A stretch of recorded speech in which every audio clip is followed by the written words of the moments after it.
చెప్పి ఖచ్చితంగా ఏదైతే ఎక్కడైనా అన్యాయంగా ట్రీట్ చేస్తుంటే కలెక్టర్ గారు దృష్టికి తీసుకోవాలంటే రీవెరిఫై చేసి పెంచడానికి ప్రయత్నం చేస్తారు. ఖచ్చితంగా వాటికి నిజంగా అన్యాయంగానే లేకుంటే పొరపాటుగా తీసేసి సర్దిద్దే ప్రయత్నం చేస్తారు. వాళ్ళు ఉంటుంది చెప్తా ఉన్నారు.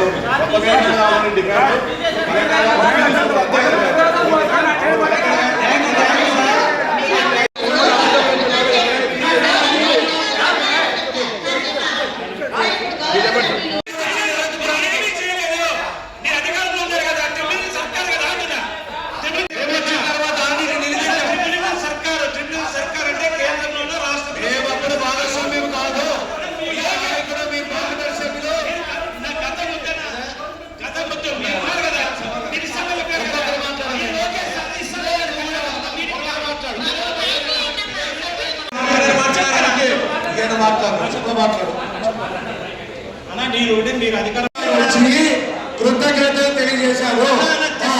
సమస్యని కాపాడాడు అని చెప్పారు.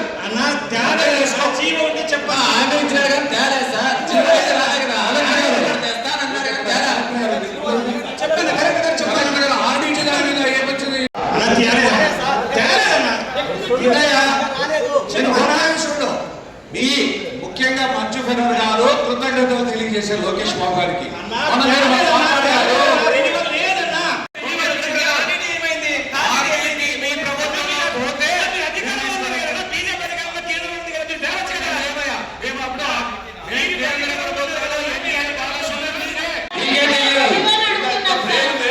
మీరు చైర్మన్ ఉండేటప్పుడే కదా ఫెనర్ గారి విగ్రహాన్ని పక్కన పెట్టింది.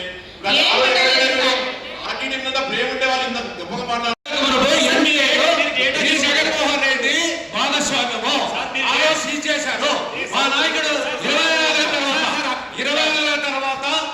నష్టం జరుగుతుందని మేమంతా కూడా పార్లమెంట్ సభ్యులంతా హోమ్ మినిస్టర్ గారి దృష్టికి తీసుకెళ్ళాం, ముఖ్యమంత్రి గారి దృష్టికి తీసుకెళ్ళాం. ముఖ్యమంత్రి గారు స్పెషల్ గా ఒక లెటర్ రాశాడు.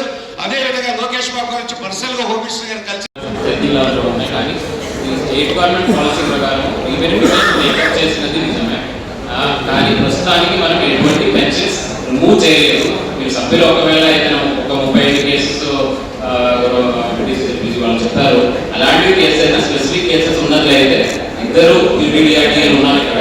ఆ డీటెయిల్స్ ఇవ్వండి, ఖచ్చితంగా వెరిఫై చేస్తాను. ఒకవేళ ఎక్కడైనా మీరు చెప్పినట్టు ఎక్కడైనా తీసారనే తెలిసినట్లయితే మనం ఖచ్చితంగా రిస్టోర్ చేసినట్టు ప్రయత్నం చేస్తాను. కానీ ప్రస్తుతానికి అయితే as a policy not even one pension has been removed. అంటే పాలసీ లెవెల్లో అయితే ఎటువంటి పెన్షన్ అయితే రిమూవ్ చేయలేదు.